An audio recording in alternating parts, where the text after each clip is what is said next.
संक तालुका जत जिल्हा सांगली येथील साहेबगौडा शिवाप्पा बिरादार व 59 यांच्या छप्पर वजा पत्र्याच्या घराला अचानकपणे आग लागून 10 लाखाचे नुकसान झाले आहे। संक एक गाव संवेदनशील असलेले गाव मानले जाते व राजकीय, सामाजिक, शैक्षणिक, धार्मिक कार्यक्रम अशा वेळेला गावातील सर्व नागरिक एकत्रित येऊन सहभागी घेऊन मोठ्या संख्येने कुठल्याही क्षेत्रात मन लावून काम करतात। मग अशा वेळेला गावातील शेतकऱ्यावर असू दे, सामान्य व्यक्ती असू दे, अशा नैसर्गिक पद्धतीने संकट आल्यावर त्यांच्या पाठीमागे ठामपणे गावकरी म्हणून उभा राहतात। शेतकऱ्यांच्या घराला आग लागून मोठ्या प्रमाणात नुकसान होणे व काही जणांच्या घरामध्ये अपघात झाल्यावर त्या ठिकाणी जाऊन मदत करणे, त्याचबरोबर काही गावातील शेतकऱ्यांच्या बरोबर काही दुर्घटना घडली तर त्यातील गावातील काही ज्येष्ठ मंडळी असतील, समाजसेवक असतील व नेते मंडळी असतील, अशा अनेक अंग झटून ठामपणे त्या कुटुंबाच्या पाठीमागे राहण्याचा हा संघ गावातील एक चांगल्या पद्धतीने कामकाज करतात।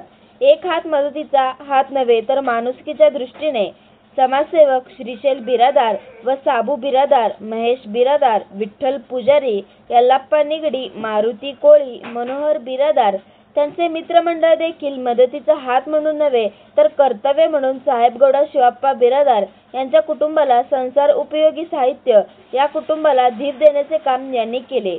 त्याचबरोबर आपण काहीतरी समाजाला देणे लागतो म्हणून किंवा कर्तव्य म्हणून ह.ब.प. तुकाराम बाबा महाराज मानव मित्र संघटनेच्या वतीने साहेबगौडा शिवाप्पा बिरादार यांना घर बांधण्यासाठी म्हणून तुकाराम बाबांनी 1000 विटा देण्याचे मानस दिला। त्याचबरोबर घर उपयोगी सामान व किराणा माल, फुल न फुलाची पाकळी म्हणून आर्थिक मदत देखील या ठिकाणी करण्यात आली। मदत करून त्यांना धीर देण्याचे काम भुयार मठाचे ह.ब.प. तुकाराम बाबा महाराज यांनी केली।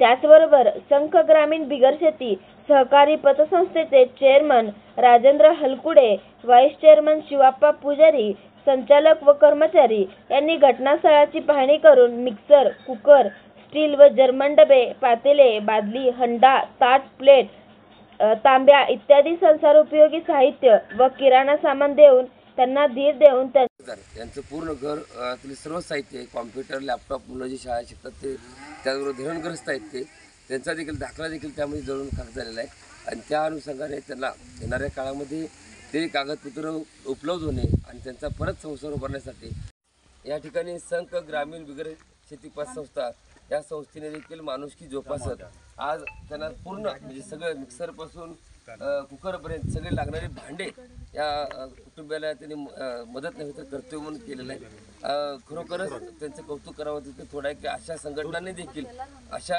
जेव्हा असे प्रसंग घडतात त्यावेळेस सर्वांनी पुढाकार घेऊन तरी घर उभारणे, हे घर उभारून तेवढ्या जोमाने परत सक्षम होणे यासाठी सर्वांनी मदत करणं अत्यंत गरजेचं आहे। मी पतसंस्थेत उभा राहावं यासाठी सर्वांनी सर्वोपरी मदत करावी।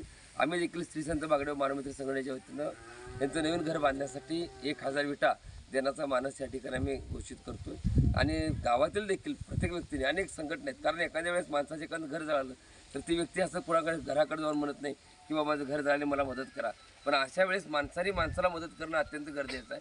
श्री संत बागडेव मानव मित्र संघटनेच्या माध्यमातून जत तालुक्यामध्ये कुठेही घर जळालं तर त्या ठिकाणी संघटना आमची मदत करते, मदत नाही तर कर्तव्य म्हणून करते, पण ते करण्याच्या पाठीमागे उद्देश काय असतं की त्या व्यक्तीचं काही शिल्लक राहत नाही, फक्त अंगावरचे कपडे एवढे शिल्लक राहतात आणि ह्या माणसाला अशा वेळेस माणसाने प्रत्येकाने सहकार्य करून पुन्हा आम्ही तुमच्यासोबत आहोत, कुठल्याही गोष्टीची उणीव भासू नये अशा पद्धतीची भूमिका सर्व ग्रामस्थांनी देखील करावी आणि त्यांना सहकार्य करून आम्ही त्यांच्या दुःखामध्ये सामील आहोत एवढ्याच्या माध्यमातून सांगतो आणि थांबतो। धन्यवाद। जय बागडेव।